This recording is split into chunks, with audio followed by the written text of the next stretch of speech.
Let me ask you something. Have you ever spent hours studying only to forget everything the moment you need it? Did you ever reread, highlight, and make beautiful notes but still feel totally unprepared? Are you trying to learn faster for school, a professional certification, or maybe your side hustle, but feel like you're spinning your wheels?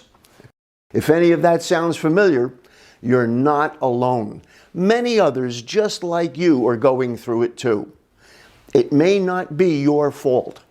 That's because school never taught you a good system for how to learn. You're likely just using the wrong approach. Hi, your favorite Uncle Matt back with you. And right now, I'm going to show you how to study smarter, learn faster, and actually remember what you studied without burning out. You're going to get 4 important points that are guaranteed to help you to be smarter faster. So let's go.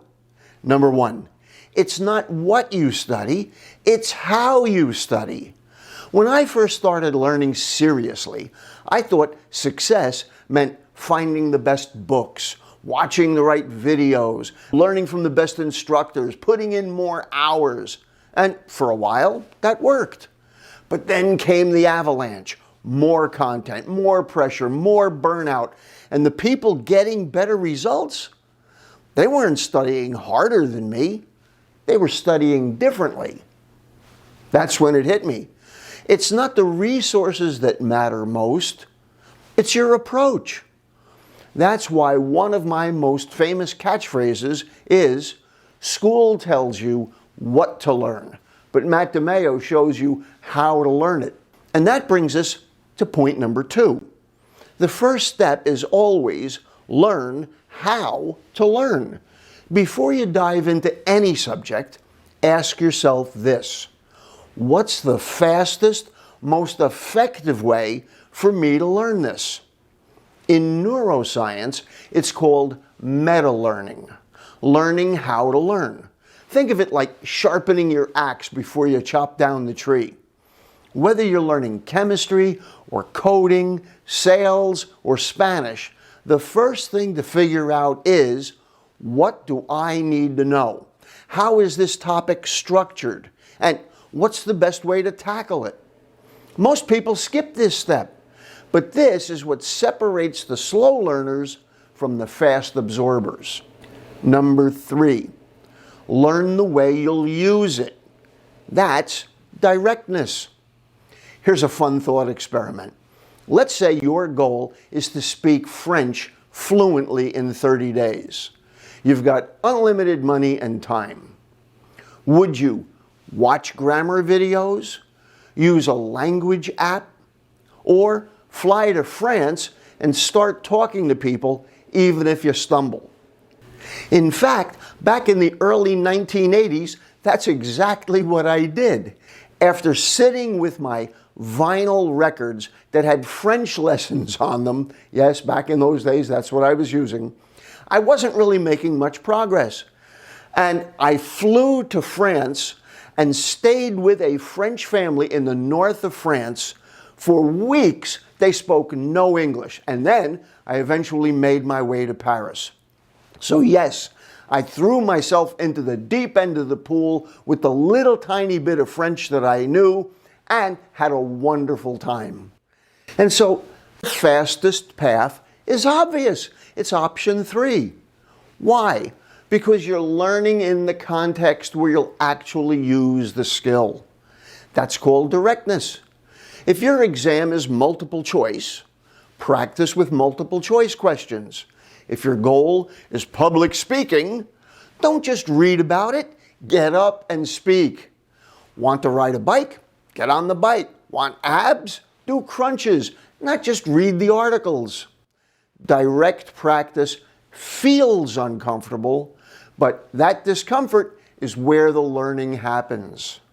Number 4, what feels hard is what works.